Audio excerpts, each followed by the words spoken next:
मुख्यमंत्री जी।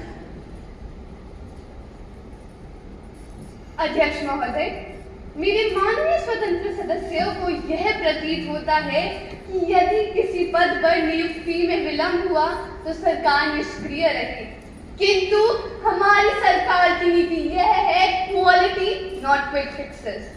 हमें yes man नहीं बल्कि बेस्ट मैन चाहिए था। यदि हमारी मंशा केवल पद भरने की होती तो फरवरी 2025 में ही किसी को नियुक्त कर देते, लेकिन SEIA जैसे महत्वपूर्ण प्राधिकरण के लिए हमें एक इंडिपेंडेंट और अपराइट नेतृत्व की तलाश थी। हमने कुर्सी रिक्त रहने दी, परंतु कॉम्प्रोमाइज लीडरशिप स्वीकार नहीं की।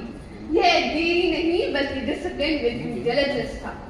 हमने EIA नोटिफिकेशन 2006 के प्रत्येक प्रावधान का अक्षरशः पालन करते हुए डोमेन एक्सपर्टीज को प्राथमिकता दी, अधिसूचना के पैरा 7 के अनुसार नियुक्ति करी तथा हमने केंद्रीय सरकार के समन्वय से मर्दीय पृष्ठभूमि सत्यापन किया है।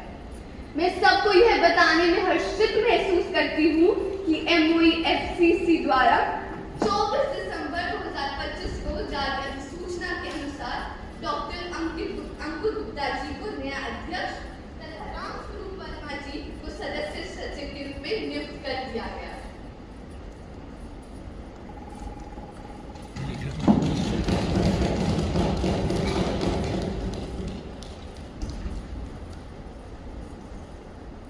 Honorable Speaker, to your meeting.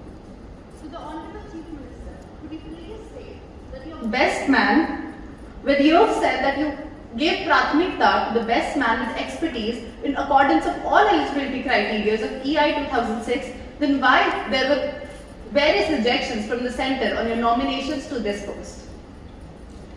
देखिए, हमने इस पोस्ट में व्यक्ति को नियुक्त करने के लिए कई डेलीगेशंस करी। उसी के बाद हमने भारत सरकार के पर्यावरण, वन और जलवायु परिवर्तन मंत्रालय को इन व्यक्तियों के नाम सजेस्ट करे और अब जो व्यक्ति नियुक्त किए गए हैं उनकी कंफर्मेशन हमें भारत सरकार के पर्यावरण, वन और जलवायु परिवर्तन मंत्रालय ने ही दी है।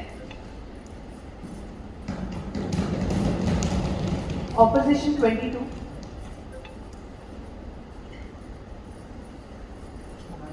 अध्यक्ष महोदय, मेरा प्रश्न ऊर्जा परिवहन और श्रम मंत्री से है। पानीपत पावर स्टेशन तथा बायोमास मानदंड को पूरा न करने पर CMQ द्वारा प्रस्तावित 1.98 करोड़ के जुर्माने के बाद यह सुनिश्चित करने के लिए क्या ठोस कदम उठाए गए? राज्य में बिजली संयंत्र 20%